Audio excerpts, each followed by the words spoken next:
the perils of modern motoring. Congestion charges, speed cameras, and our old friends, the traffic wardens. It's hard to imagine sometimes in modern traffic that driving was actually a pleasure, a joy. So what I'm going to try and do is recapture that joy and drive from London up to my home in Glasgow along the B roads. I'm going to travel away from all the traffic, off the beaten track, the way that we would have done 50 years ago. And I'll be trying to find the real heart and soul of Britain along the way. I'll be checking out some of Britain's most bizarre festivals. You don't often see two middle-aged women wandering around in a field looking at boys' underpants, do you? I'll be hanging out with some of the fastest sailors in the country. He's right out of the water, look at him. Jeez, And actually getting behind the wheel of an awesome, unique vehicle. I'll be giving a stubborn Highland cow a blow-dry, yes, really. Chill, girl. I'll be indulging in some of the finest food on the planet. That was just heaven. And getting my fingers burnt in one of the country's hottest kitchens. I'll be witnessing the end of an eyesore. Yo! Yo! And one of Britain's most extraordinary village sports. It's quite unlike anything I've ever seen. For the first leg of my epic drive, I'll be meandering my way through Gloucestershire and Warwickshire, ending up in Leicestershire.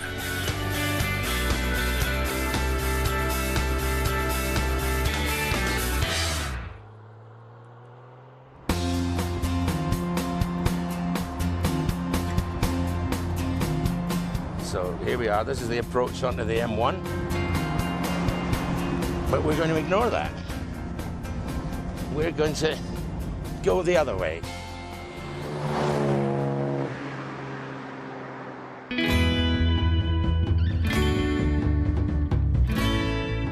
I'm heading for the Chiltern Hills. Just 30 miles out of London, but a completely different world. And it's not just the scenery that changes when you go off the beaten track. The people do too. My first little adventure, I got off to a very, very ancient town where for hundreds of years they've been doing something which I can only describe as quite peculiar. The town is High Wycombe, or Chipping Wycombe, as it was known when Prime Minister Disraeli lived here. And I've arrived here on a very special day, a day when anticipation is heavy, and when the attention of the entire town is trained on a chair. Intriguing. Let me explain. Once a year, a ceremony takes place in which the town's mayor has to sit on a set of scales and be weighed in front of the people. In centuries gone by, the voters did this to see if their leading dignitaries were literally getting fat off their taxes. These days, they do it just for the humiliation factor. I call the meeting to order. This is the man who's to undergo that humiliation, Mayor Darren Hayday. Darren was weighed in at the start of his term last year, but he's since had 12 months of public functions, dinners and banquets, which may not bode well for today. I'm just going to visit the most nervous person in High Wycombe. Are you nervous today, Darren? Very. This is my breakfast. But you'll get a huge cheer if you've lost weight, though, won't you? Well, I'm hoping that's the case. What would happen if you put on 2 stone, for example? Well, if I put on weight, they shout out and some more, and then I get booed and maybe things thrown at me. Something to do with pies and who ate them all, kind of thing. Something like that, yeah. Good luck. Thank you very much, Robbie. Cheers. I'll be the one throwing the oranges. Thank you. Ladies and gentlemen, welcome to this, the ancient weighing in ceremony. Now, you certainly can't accuse the locals of failing to get into the spirit of things, as I was just saying to this roundhead. The poor things, all these banquets! I've got to say, there's a wee smell of the guillotine here. Every so often you hear the cry going, Oh, yeah. and now the Countess of Boulogne. Hey, you know. And our first victim. Oh, here we go. There you go, and you go, good luck, son. The big moment arrives. The retiring mayor, Councillor Darren Hayday. Now, tradition dictates that if he hasn't put on weight since last year, the town crier will shout, "And no more." If he has put on weight, the cry is, "And some more."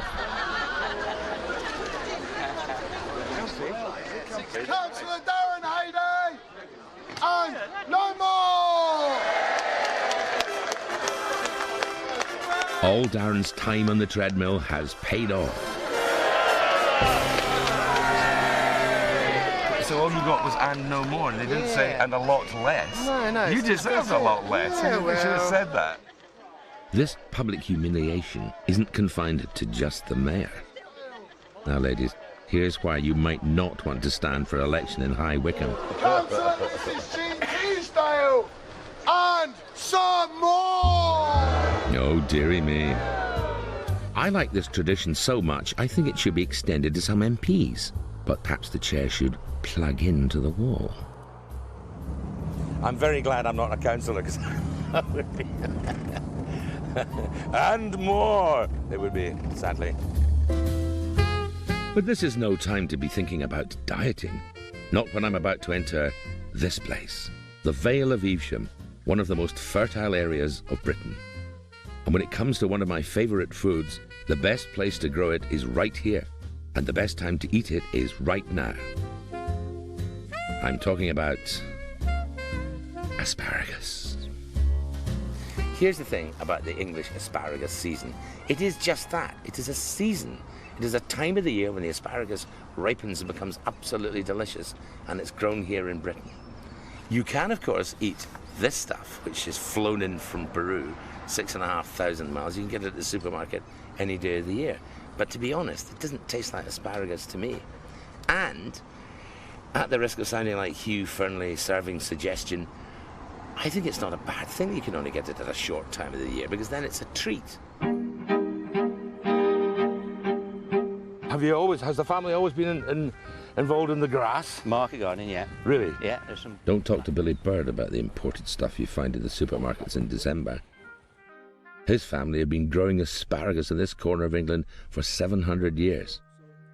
And when it grows quickly. One of these, say one that height, could that grow up overnight? Oh, yeah. Really? Yeah, Really? it'll be 6 inches taller tomorrow. About 4 inches taller, anyway. Yeah, yeah. So you have to harvest every day, in other words? Yeah, every morning, without fail. You can't leave it, say, well, we won't cut none today. Aye. Every day it's got to be cut. What I didn't know is that it has to be cut by hand using a special knife. A job that's probably best left to the experts. Well, that's the first time I've ever done this. I'm looking forward to this, because I absolutely love this stuff. So about there... Yeah. Oh, Come on, split the didn't I? that's all right. Quite narrow. Yeah. There you go. Never. For the next 7 weeks, millions of asparagus lovers will sample the finest spears and tips Britain has to offer. But there's an embarrassing tale about this particular vegetable, and if anyone knows if it's true, it'll be Billy. You know, they used to call asparagus, they used to call it chambermaid's, what was it, chambermaid's curse, because it makes your pee smell funny. Oh, definitely it do. But I read somewhere that it only affects some people. Is that true? It affects everybody. It affects everybody? Yeah, you go to the loo and say, Yeah. after you've had a meal, say an hour later, you go to the loo. Yeah. And it's supposed to be good for your kidneys. It's I'll bet. flush out. I'll bet. So will this asparagus add a certain pungency to my own pea? Perhaps the answer lies in nearby Bretforton. In the centre of this little village is the Fleece Inn, where I'm meeting the owner, Nigel Smith. Hi, Robbie. Nigel. There's been a pub right here since the 1400s, and today the local tastes remain unchanged. Do we share a large portion of asparagus? Excuse me. Very rude to eat on camera. It's all right, I'll have a drink. This is just heaven. Oh, it's so delicious. It really is. Now, just look at your menu, excuse me. Yeah. It's asparagus with the butter. Look at asparagus with quailed egg salad. There's asparagus in every single thing. Absolutely. Fantastic. Well, it is asparagus season, so... Exactly. Yeah, it's got to be done. There's no escaping the stuff here, not even in your ice cream. Isn't it all cause a bit of a local stink? during asparagus season, you have to turn up the fans in the gents you've Euro. got sort of normal setting and asparagus setting. And it is a pretty awesome smell, actually. So is it true that the so-called chambermaid's curse affects everyone, including moi? Time to find out. No, blimey. I'm on a journey from London to Glasgow, avoiding the crowded motorways and discovering the joys of Britain's B-roads. Ah, not a traffic cone in sight. I'm now in deepest Gloucestershire. Fields stretch for miles. There's wheat, barley, oilseed rape, and biplanes. These aircraft, parked in a remote field, are rather special. They're stunt planes designed for breathtaking aerobatics, and that's not all. You may notice the little trapeze sort of arrangement on the top wing. So not only is somebody going to loop the loop and do barrel turns and do those tight curves and those pointing at the ground and whizzing away stuff, they're going to do it strapped onto the top wing. Funnily enough, they wouldn't let me do it, and I can't think why. I'm at the home of the world's only formation wing walking team, where young girls defy death by performing mid-air acrobatics. It's the start of the air show season, and the lunatics, the brave young wing walkers, are putting a new recruit through her paces. Hello. Hello. Sorry to interrupt you. Which one's Danielle? Me. That's you. Hi, Robbie, hi. This is your first time up in the air, is it? Yeah, I mean, I've had to go at the audition, but this is my first day, for training, really. Right. So, do the face your mother did when you told her what you were going to do this summer. It was like... Yeah. everyone thinks I'm crazy wanting to do it, but... And have you always been mad? No, what's the word? Adventurous. Yeah, I mean, I saw wing walking at air shows when I was little, and I knew that's something I wanted to do. Yeah. And I just can't believe I've got a job in it, really. Good luck today. I'm sure you'll be fine. Thank I'm you. sure you'll be fine. I'll be thinking of you. You can imagine the advert for this job. Must enjoy fresh air and exercise and have a carefree attitude to life and shuns. No time wasters, please. Not only does Danielle have to avoid throwing up, she has to memorize her mentor Lucy's routine. Being sick would be a lot easier. Lucy's been doing this for 3 years and makes it all look very easy.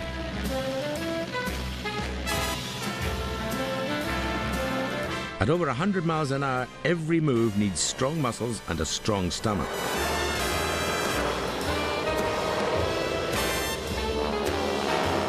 Danielle's only got a few weeks to learn every move, and she'll have to be able to cope with a gut-wrenching barrel roll. There's something you don't see going up the M1.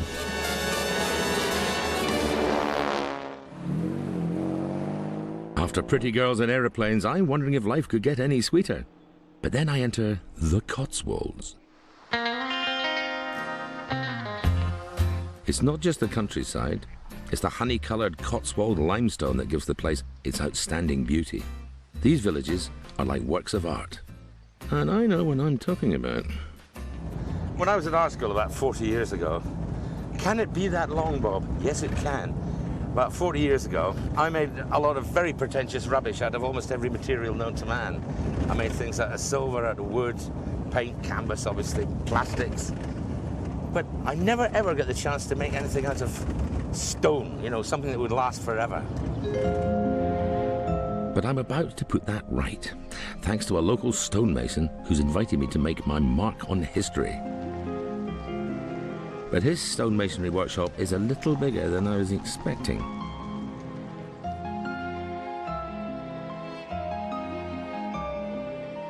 Mark Hancock's chiseled dozens of buildings. He's been working on the Cotswold stone at Woodchester Mansion for over 20 years. He's asked me to put my stamp on it, so I'm going to carve a new block for the crumbling walls. First of all, we've got to get the saw, which is just over there. Oh, blimey. Do you mean this little... Yeah, that's the thing. then a mere 4 years later... No, it all goes. Sawing stone's one thing, but I wasn't expecting to use an axe. Okay. Yeah. The ever-present danger, taking your nose off, of course. But I stopped feeling like a lumberjack when I had a hammer and chisel in my hands. I mean, what, about 45 degrees? Yeah, exactly. 45 degrees. Yeah, no, 45 degrees is perfect. It was a real privilege to hew a block for such a posh mansion. It's pretty satisfying, though. It is, yeah. Yeah. Suddenly I'm getting flashbacks to my art student days. The Jaguar bunnet, the rock gigs, that funny tobacco, the swirling colours. Just concentrate, Coltrane. Yeah, we're there. We're there. Jolly good. But there was one last piece of work to be done. We need you to come up with a mason's mark and to cut it into the top of the stone. Okay. And the mason's mark was a little signature engraved on every stone. 4 years at art school, mate. I know how to hold one of these. There you go. It was so the mason got paid properly for the work he did, and to track down the culprit of any shoddy workmanship. And that's why I'm not carving my name and address. Outside with it, then. Outside with it, then. Right. I was hoping my humble stone would be the centerpiece of the grand entrance, but no. Mark insisted that my stone had to go round the side where it would only be seen by the occasional squirrel. But I'm still very proud of my efforts. There we are, you know. There we are. Well, that was very pleasing. It. So, we may not be able to live forever, but our work will, or as close as... Or this time next year, somebody goes, who did that dreadful bit of work? So Who's that? It's the closest we're going to get to immortality either way. Yeah. Only 4,825,000 to go. Perhaps it's seeing a craftsman like Mark at work, but I'm feeling a bit depressed about the skills we've lost and the fantastic buildings we just don't seem to come up with anymore. As a matter of fact, it's made me a bit grumpy all round.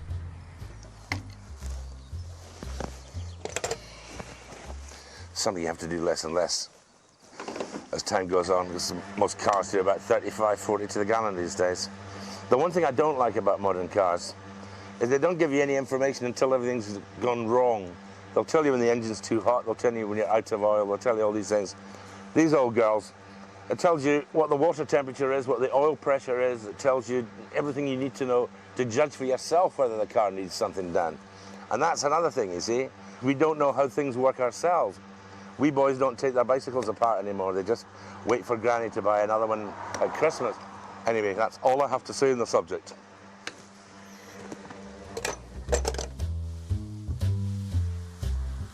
Oh, I suppose I'll have to pay now. My spirits definitely need lifting. And what better way to do that than to drive through more spectacular scenery? Not far from here is Stratford-upon-Avon, birthplace of a writer who showed quite a bit of promise. His wife's cottage is still here, and many places are named after his work. Although whether he'd be pleased about all of them, I'm damn sure he wouldn't. Particularly my next port of call.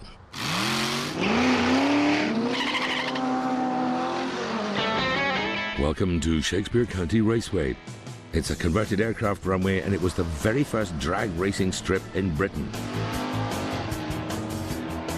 It all started in 1958 for Stratford folk who preferred changing gear to King Lear. Get it? Ever since, people have been racing their cars against the clock. Aye, aye. Well, as you can see, there's just lines and lines and lines and lines of little groups of people working away. The one thing they all have in common is they've all spent hours in some wee garage somewhere getting them tip-top.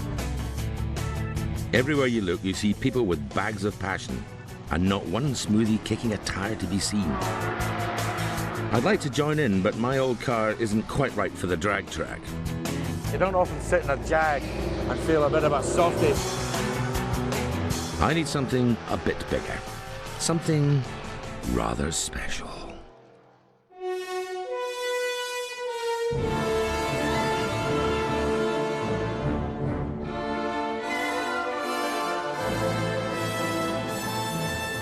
It's got a huge 14-litre engine.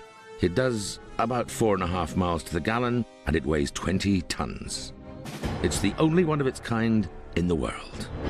And the man who created this monster is Steve Murty. And what he can do with this truck, I've never seen in my life before.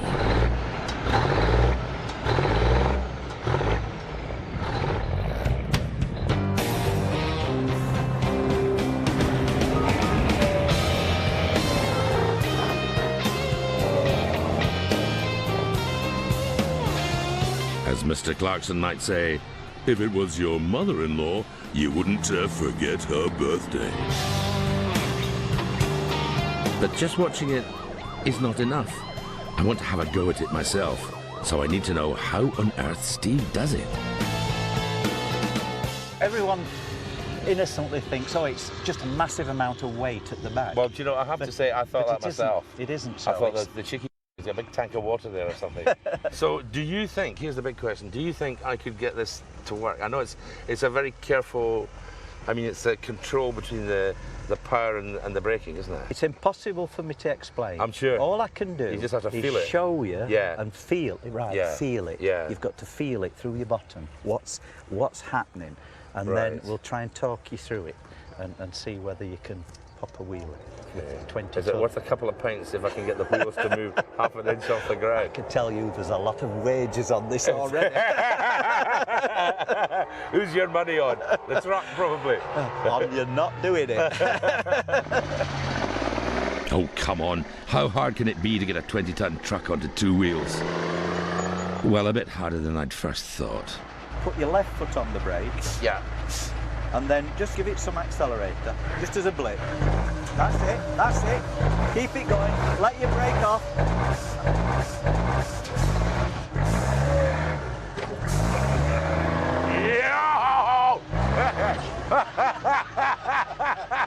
Oh, my God.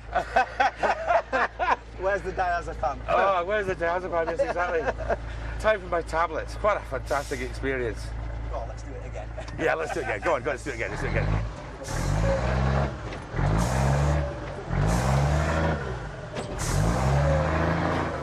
Yo! Hey! Oh, you think fire trucks were exciting enough, wouldn't you? You think big enough? That's just amazing. I want one. But maybe it's a bit big for the B roads. I absolutely love travelling this way. I'm not in a hurry, I only have to look at the map occasionally. This old car wouldn't suit sat-nav, although I'm a big fan of it. I've got it on my other car, and I love hearing a woman's voice giving me directions. The one I've got in my car, she's rather posh. I call her Sandra. She goes, 10 left. No, no, no. We'll have to turn left again. And I'm just waiting for her one day to say, someone's been a very naughty boy. It's that kind of voice. Maybe Sandra should have come with me. I seem to have gone east instead of north. But that's okay, because there's something I want to get to the bottom of. This is Stony Stratford, a little market town on the old A5. Centuries ago, coaches would stop here on their journeys, and thirsty travellers would nip in to the Cock Hotel and 2 doors down, the Bull Inn. So is this where the expression cock and bull story comes from? Cue local historian George Webley. So, we all know the expression of the cock and bull story, don't we? Well, this is where it originated from. It really is? Yeah, oh, without a doubt. People would turn up here. You know, the coach drivers, put the horses out the back and get everything sorted out. Then they'd come in here and avail themselves of some liquid refreshment.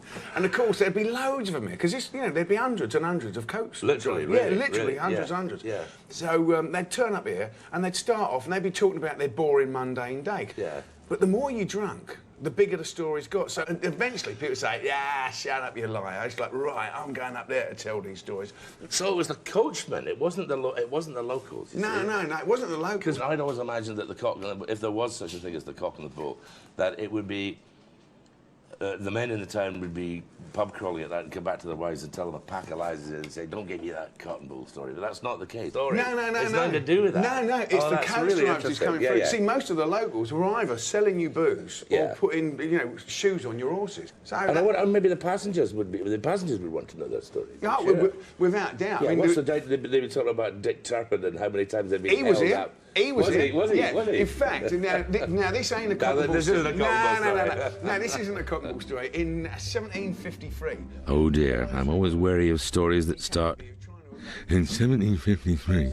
Just because it's all to do with the Watling Way here. This is the Roman road that they built. Straight road from Anglesey all the way down to Egypt. And if you look on a map, there it is. I mean, they've bypassed it now. But, loads of... Make yourself comfortable, Bob. You could be here for some time. Boudica came through here, you know what I mean? And so just because it's all to do with the Watling Way. This is the Roman road. And they 100 years later, they built Shakespeare.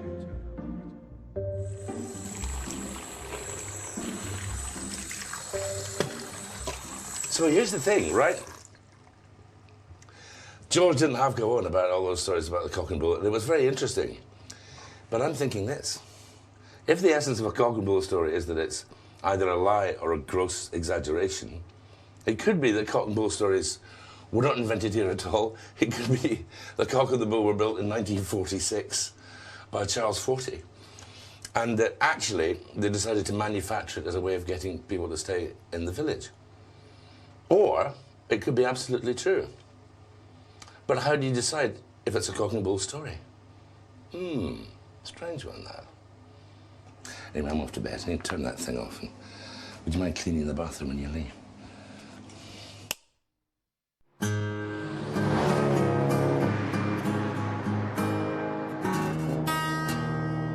I'm on a tour of Britain's B roads, a journey of discovery between London and Glasgow. And I'm driving through Warwickshire. It's a county that's always been very much associated with sport. For example, it has one of the oldest cricket clubs in the world. It's also where the first lawn tennis club was set up in 1872, and where the game of rugby was set up in a town called Wolverhampton, called Rugby. So it's very suitable that I'm just off to meet this guy who is, shall we say, furthering the causes of our new and slightly insane sport, which I'm beginning to think is a wind-up. But we'll see when we get there. The outfit's a clue. It's sort of mid-70s tarmac look.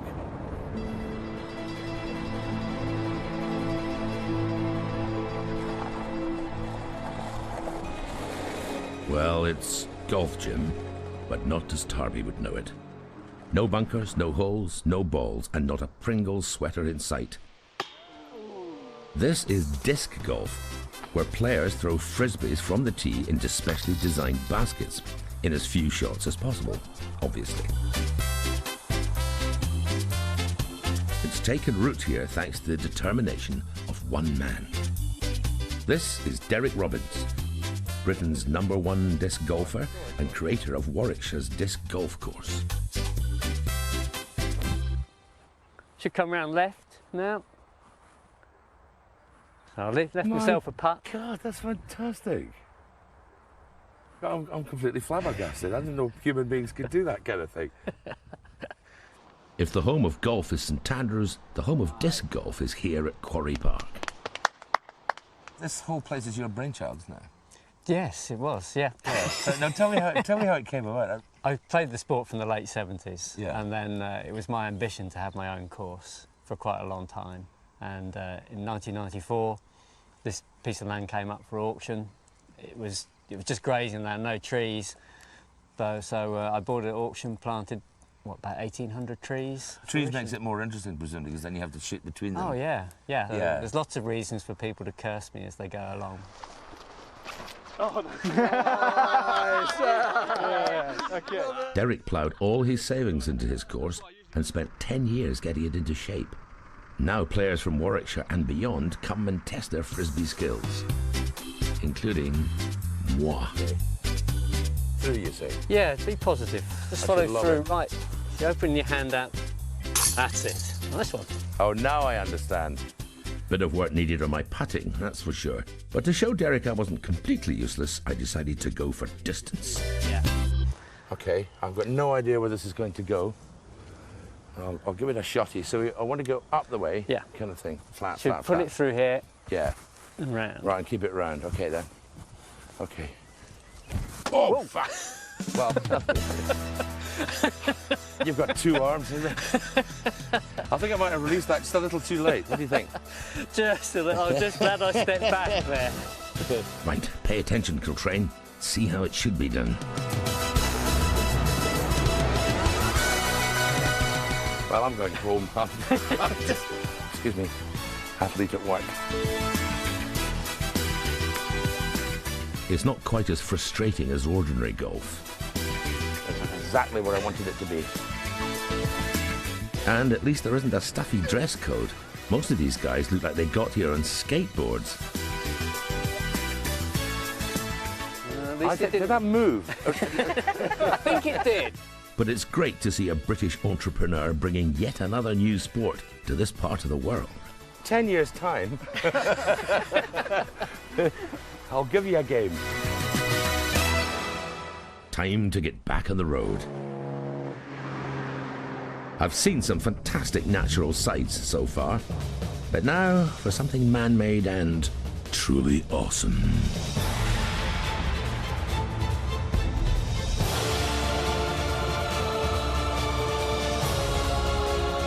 Not the sort of sheds you could tuck away at the bottom of the garden, are they?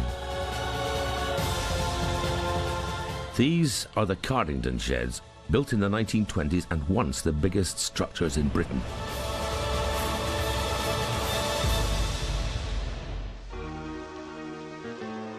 They were made to house the largest airship in the world, the R-101.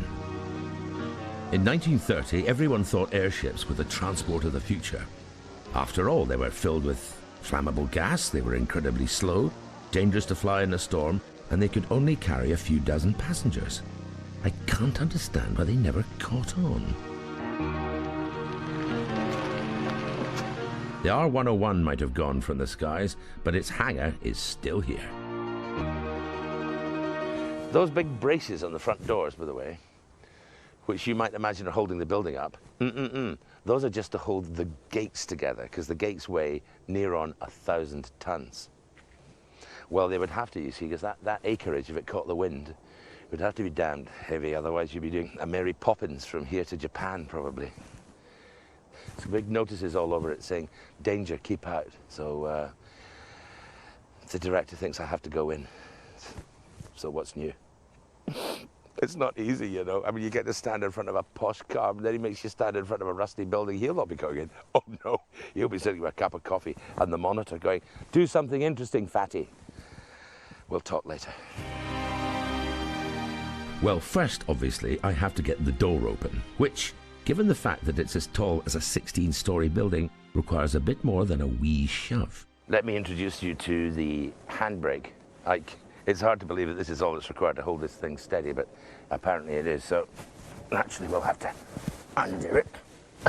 There you go, that sounds free to me. Now, to the ordinary eye bond, this looks like your average garden hut, but step inside. That's the master switch. It's now in the on position. We are ready. And now, I just push this that way and we're off-ski. Ding dong.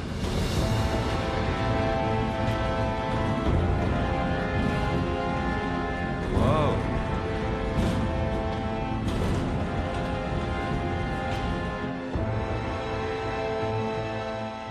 Do you know, you could actually get the Titanic in here, if it hadn't sunk, obviously.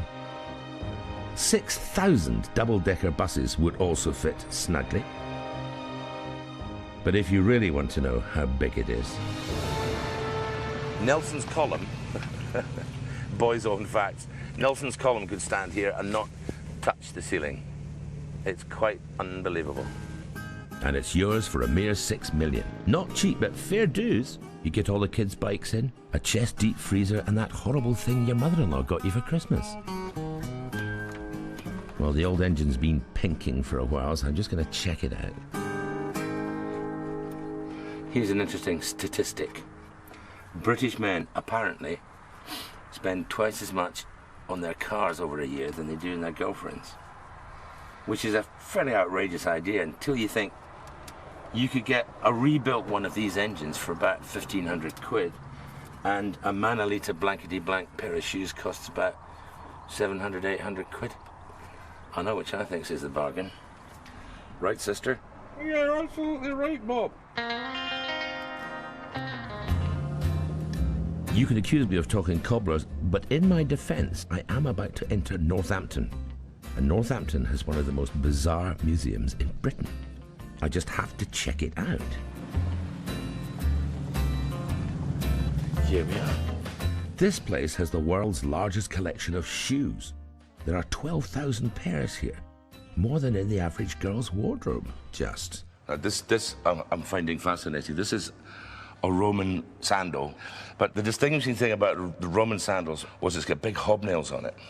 And a lot of historians think that that's how they beat everybody, because they could march for hours and hours and hours. But you imagine going to war in a pair of these. Extraordinary. Just about everything in here is amazing, actually. But we can't do them all, otherwise it'd be a 4-hour program about shoes, and then people would think I was some kind of, well, pervert, which I'm not, obviously. Shoemaking began here in 1642, when Oliver Cromwell's army passed through, asked the local leather workers to supply 2,000 pairs of boots, and kicked off the tradition, as it were. And it survives to this day. I'm visiting the Trickers factory, which has been on the go for 178 years. And Len Robinson's been here for 50 of them. Probably there's at least 2 hours work. Just to get this far? Just to get that far. Blimey. Every part of shoemaking seems to have a fantastic name. The vamp, the throat, the shank, and my favourite, the welt. So what is the welt? Is that the welt? That's the welt, yeah. Ah, right. And you sew that bit in. Ah, there, I see. Yes, that goes up the side of the shoe. Yes. The welt is what stops your feet from getting soggy in the rain. And Len's sewing one to a size 9. Now you put one through, and the other one. Pull that out the middle, and it ties it in a knot. That's not going to come undone, is it? No. This seems like hard work to me. How long does it take you to actually sew a complete shoe? About half an hour, give or take. Half an hour, really? Yeah. It would take me that long to do one stitch. That reminds me of that story of the proud old cobbler who used to take 6 months just to make one pair of boots. So they sacked him. Do you ever do this in teams? Would it not be quicker in a way? Oh, no. No, really? No. No. Not with me and your team, that's for sure.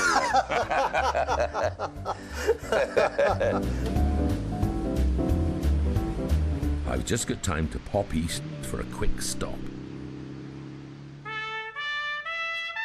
I'm heading for a place best known for brains and boating.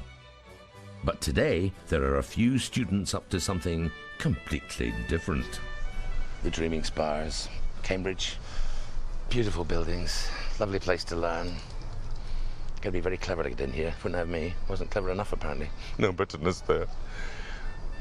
So what do you think of if I said a Cambridge Blue? You'd think of stout boys rowing up and down the Cam, the Oxbridge boat race, rugby, tennis, that sort of thing. But today, I've managed to sneak past the porters to meet a man who has a blue in a rather different sport. These are the men and women of Cambridge University Tiddlywinks Association. And this is Patrick Barry, my guide to the world of winks. It's not just about flicking winks into the cup, you know. No. It's a game with a bit of strategy, a bit of tactics, a bit of gamesmanship, a bit of nerve, and it's actually quite fun. They need to think. You need good manual dexterity, steady hand, a lot of practice. You also need a special dictionary just for the shots. There's a lot of different kinds of shots. There's a cracker shot, a brundle or a long-range brundle. Bomb shot. You've got the pile flip. Junior Birdman, where you come over the cup and bomb. Pile crud. There's the lunch. Mega cruds. You can piddle your partner out. The boondock. There's the Bristol shot. You can pot nurdle winks, but that's really tough. You need a flexible squidger for that. A scrunge, which is when you bounce out of the pot. Well, it's taken me 40 years to get into Cambridge, and I'm not leaving yet. I'm going to play my first game for quite a while, with Patrick as my partner. Oh, wonderful knockoff. I hard to see what's going on. Oh, you swine. Lovely. Oh. Hey. I mean, oh. Oh, damn, so close. Well, it's only a game. Because of that miss, Patrick and I lost, but I was really proud when he told me I was now a real winker. At least I think that's what he said. You may have gathered by now that my London to Glasgow journey is a little indirect. Well, geography never was my strong point. And who cares when you find landscapes like this?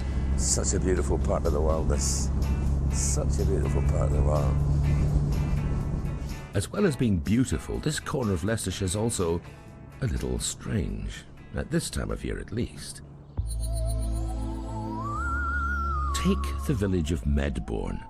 Very pretty and, normally, very quiet. Or, just 2¼ miles away, the village of Hallerton. Also very pretty and very quiet. But not today. Because in a few hours' time, the land that separates them will be transformed into a battlefield. The two villages have been holding a vicious annual sports contest for centuries. A kind of no-holds-barred rugby, with the ball replaced by a barrel of beer. To find out more, I'm visiting Hallerton's Berwick Arms. The village's answer to Johnny Wilkinson is Phil Allen, a veteran of the roughest game in England. You won't see anything like it in your life, really. Sure. You know, you think rugby's, you know, a tough game. Well, you ain't seen nothing yet. I'll bet. Yeah. The game goes back to an ancient local tradition of free food and ale being given to the villagers at Easter. Years gone by, the poor and the needy of the village, that was manna from heaven. It was food, it was drink. Everybody tried to sort of get a piece of the action. Right. When news of free drink reached Medbourne, it quickly evolved into a contest between the villagers. Nowadays, it's not about free drink, it's about village pride. You know, it's their cup final, it's whatever you want to sort of describe it as, and it's the community actually getting together and coming together and having a great time. Now, you may think that supping beer is no way to prepare for a cup final, but to be fair, the day isn't just about drinking, it's about eating too. Yes, just before the 3 o'clock kickoff, it's time for the traditional pre-match dinner, with me as pie thrower in chief. I'll be honest, it's a while since I threw a pie at anyone. Probably just as well no one needs a knife and fork. And once the ceremonial food fight is over, it's time for the real event. It's the most almighty ruck you've ever seen, and this game only has one rule. There aren't any.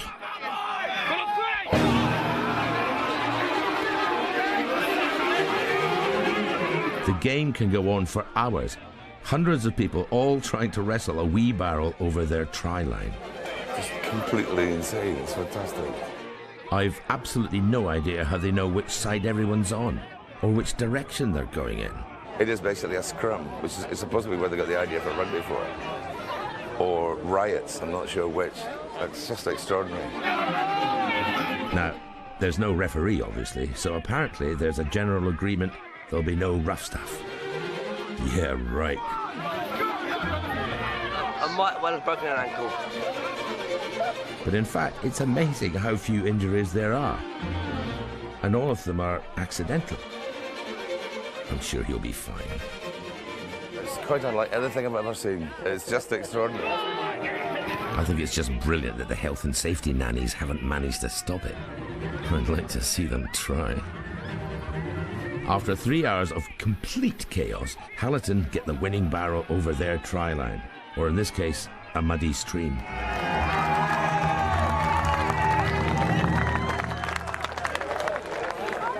Just wonderful. Big boy. Well done, Phil. Well done, boy. Good to be. Was it, boy? And instantly, there are no hard feelings from Medbourne. All respect to Hallerton. Well done. Fair play to him. As we say every year, it's always next year. From fierce rivals back to friendly neighbours. Amazing. And for the victors, the prize is local bragging rights and some flat, warm beer. You want to have a drink to our victory? Yes, I will. I've just had one already. I'll be staggering away here. Ah, well, it's a... Yes, son, get it down, yeah. Oh, my God. That's very nice, actually. And even if it wasn't, I'm sure this lot would finish it off. Ah, well, time to get back on the road. It was only a sip, officer. I'm absolutely fine.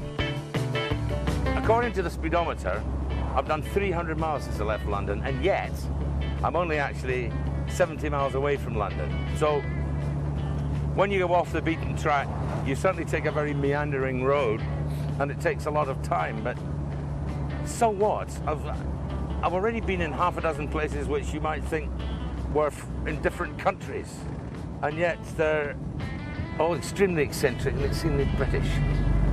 It's been great fun. And there's still a long way to go. On the next leg of my journey, I'll be cooking up a storm in Yorkshire. Welcome to celebrity making an arse of himself. I'll be overcoming my fear of heights. Hell. And I'll be finding out how they scare crows in Lancashire. Oh! Yeah, fantastic!